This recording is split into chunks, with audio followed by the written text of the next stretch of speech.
Do you remember what it felt like to be in the 4th grade? Really, go back for a second and think, educationally, what did you feel like in the 4th grade? I work with a boy named Logan who's in the 4th grade, and he is missing tons of assignments all the time. Logan also is failing 4 classes in the 4th grade.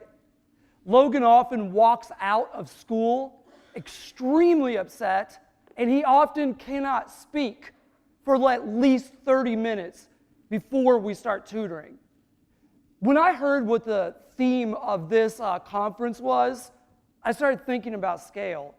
And I was looking over at Logan as he was being silent, and I started to think about scale, and I asked him, do you want to be a seed or a tree?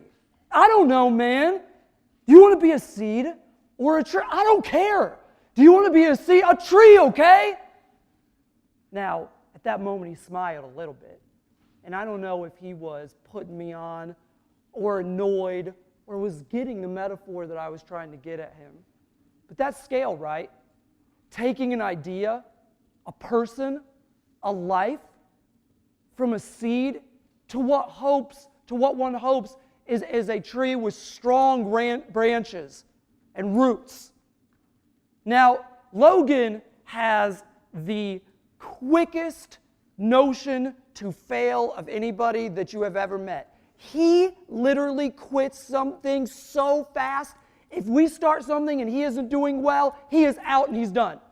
It's over. He'll sometimes even throw the book. Ed Catmull on failure said that failure isn't a necessary evil. Failure is a necessary consequence of doing something new. How do we get Logan to understand that failure is necessary for achievement? Now, there's things that Logan loves, and there's things that he's turned on by where he shows his possible intelligence. One of them would be Nike sneakers. Logan is obsessed with Nike. He is a Nike fanatic. He can tell you how much every pair of Nikes costs down to the cent. He sees Nikes. He speaks up on them really quickly. It puts him in a good mood. He knows who the shoe is sponsored by. Nike has branded itself so well to kids like Logan. Logan is also an Apple fanatic. He loves Apple. He knows more about my Apple devices than I could ever dream of knowing. And when I got an iPad Pro, on the first day, the iPad Pro had just come out, Logan knew how to use and do so many different mechanisms and things with the iPad Pro. And Logan has a bunch of heroes in his life. He looks up to huge heroes and wants to be a hero one day. But he refuses to take the hero's journey. Now, novelist Kurt Vonnegut wrote a chart that you may or may not have seen where he said that every story, all stories in the history of mankind, the story went like this. You start here, and then you fall hard. And then you start building yourself up with trials and tribulations and trial and error until you hopefully get to mastery one day, achievement, glory. Now, I think that chart can be used in every idea. I think it can be used in every business. I think it can be used in every life, in every dream, over and over again. You have to go down before you go up. How do we create an experience for Logan to feel what it actually feels like to go through the trials and tribulations necessary for success in the world?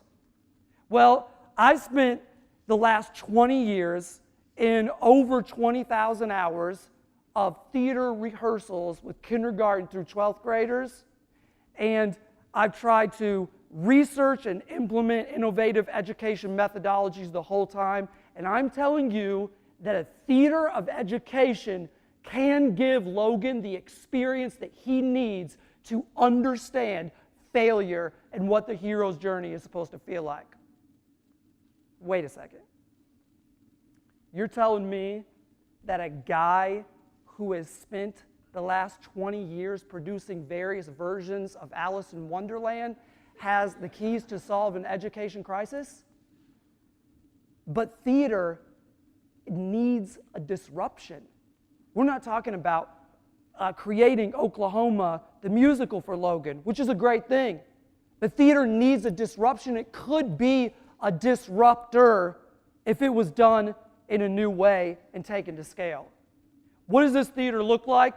It looks like Logan walking into a school, and he sees through a door a bunch of kids inside of a classroom that have limited funding and limited resources, but are totally all in creating something that they just know is as big as the next HBO Game of Thrones. They're convinced by it. Now Logan looks over at a situation like that. Do you think he wants in that room? I think if it's branded in the right way, he does. If he made it in for the first day, a theater of education might look like this and feel like this to him. He might see a teacher saying, we know that you're really into graphic design. I want you to make a logo and pretend that this group over here is a company. You're really into video content. You're going to do documentarian work throughout this entire process, and you're going to put video stuff in the background. You over there, you're an artist. I want you to create an installation art piece for this whole piece that we're going to make. You're into fashion design. I really want you to create costumes, and I want you to think about like a Beyonce video state of mind when we create this thing. And all of us are going to try our hand at acting, and all of us are going to try our hand at building original content. Original content. We see it everywhere in our world today. And it is the juice that some people need to get excited. It's so exciting when you make original content in a business and it goes off. It's such a great feeling when you create original content in an idea and it actually works. To get kids into the innovative state of mind, into the entrepreneur state of mind, we've got to start them off creating original content earlier. That's why this theater of education doesn't take a script, it builds a script with all of the kids and their teacher. And what are the ideas on? Pick a problem. Pick an idea of going on in the world today. Mass population, mass urbanization, terrorism, natural disasters. Think of anything that you can and build a world around that problem or that idea or that happening. And then create characters and have those characters go through the hero's journey, experiencing failure so that they can feel what it actually feels like to climb a real mountain in life. If this theater works right, you don't even need a performance, because Logan's performance is in the way he lives his life afterwards. Peter Diamandis, whom some of you may have heard, the creator of SpaceX and Singularity University, has a book called Bold. And in that book, he says, just as an asteroid made way for small furry mammals, a new wave of planetary disruptions is about to occur. The new asteroid is called exponential technology, and it is going to disrupt industry in a way that the rock that fell to Earth during the Cretaceous period did. There's a huge global shift going on right now. And for some, it's really scary. But for others, it is very exciting. There are many people who feel like we're on the brink of solving problems with mass population, mass urbanization, understanding globalization. We need to take our kids and put them into the veins and juice of modern day storytelling so that they too can feel like this is an exciting time and they can solve the problems of the world. STEM, science, technology, engineering, and math are key in this new world. And there are educators across the earth right now implementing amazing ideas in STEM and education. But you may have heard of STEAM, science, technology, engineering, arts, and math. Well, I think if we take all art forms and we combine them into a theater of education, a theater of experience, a theater of storytelling done in a new way, that we can change the mindset of kids. And I think STEAM is absolutely vital. We can never forget to bring the arts along with us wherever we go as Homo sapiens in this world. Now, the three kids, that you saw come up earlier today are all they were all part of a theater of education for a number of years. And they are all in the innovator state of mind. They are all think like entrepreneurs. And when they see all the problems of the world, they love jumping into stories of solutions. All three of those kids, without an adult asking them to, as a result of that type of training, started their own performing arts companies.